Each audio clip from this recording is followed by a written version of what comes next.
What's up mga guys? So nandito ako ngayon sa may C5 and then pupunta tayo ng Timberland. So finally, nandito na tayo sa may Batasan. Ito na yung kalsada pa San Mateo. Pababa dito sa galing ng Batasan. May San Mateo. At medyo maluwang dito. Lawak ng ano dito, bike lane. Nagsibabaan na yung mga tito ng Timberland.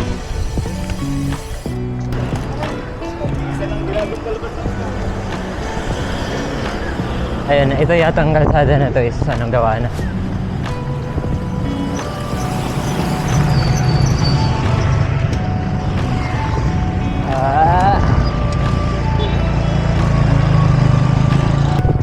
Nung pumunta ako dito, February yata yun or March. Wala pa yan. Tapos ito hindi pa tapos. Ngayon tapos na. Kunti na lang. Lapit na matapos. Tinaasan nila to kasi binabaha to dati. Kunting ulan lang baha dito.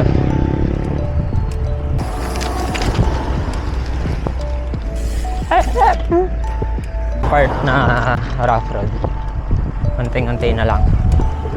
Tapos the rest doon wala na. Pero alam ko ang kalsada dun sa meta, sira-sira pa siya.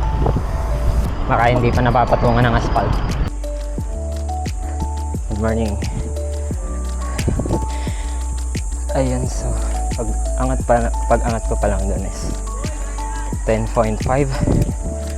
Tapos pumalo ng 11 and 12.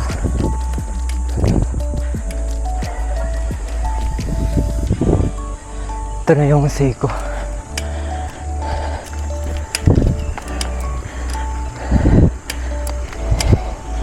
13, 14, 15, 16, 17, 17.5.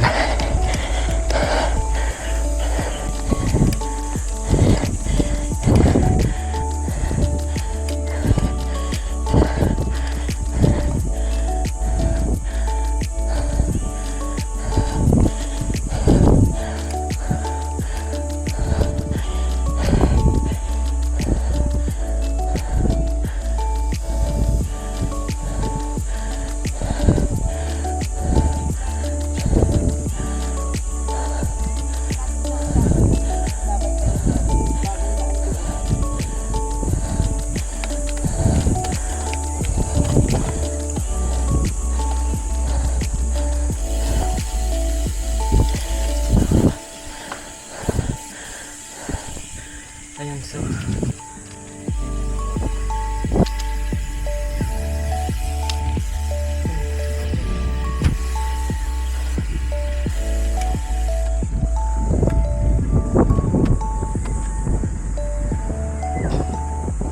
pagkakayanin pa lang pa ako ng isa tapos uwi na. Try natin yung double up. So hindi na ako magpapahinga kasi bababa na ako. Tapos balik ako ulit.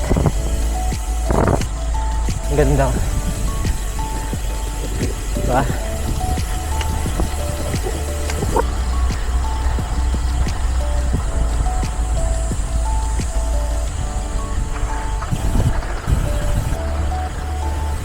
Pagpababa dito hindi ako masyado nagmamabilis kasi rim brake ang hirap mamreno.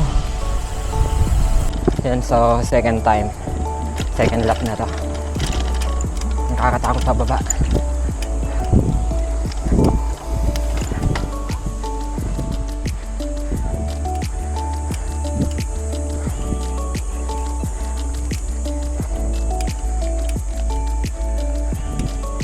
Dito pa lang 11 to 12 na kaagad ang gradient dito.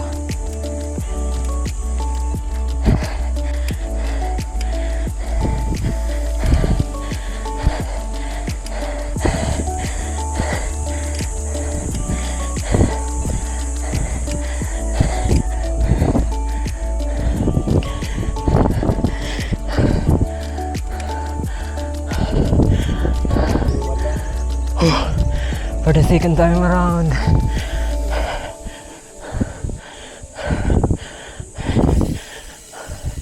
Double wall.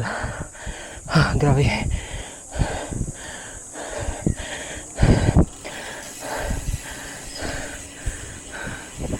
Grabe ang init.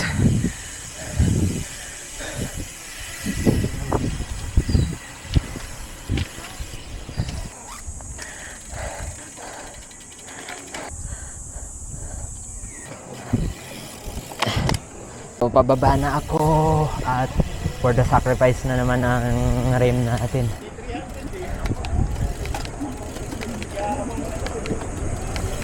Kanina, akala ko nasira yung plates ko or lumuwang. Natanggal na pala yung pako. Grabe yung ganda nito dito. Swerte nung mga nakatira dito sa village na to.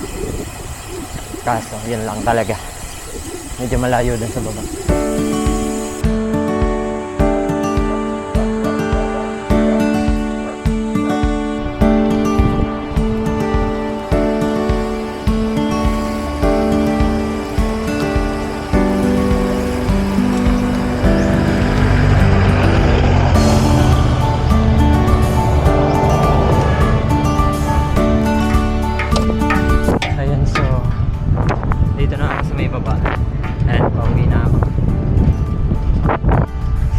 Ginawa ko lang talaga is umahon lang ng 2 beses tapos hindi na ako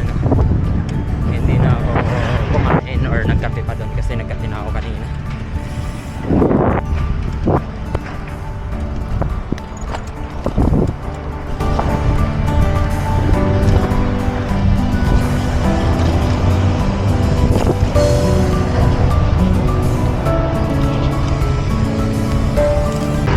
So, nandito na ako sa may San Mateo Road.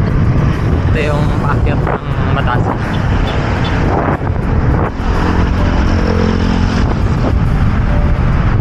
Nandito na ako sa may Goa and tatawid ako sa overpass na yan. Pero ngayon, yan. Charge ko muna tong camera ko. Parang lubot. So, nandito na ako sa C5. Lapit na. And stop. Yeah.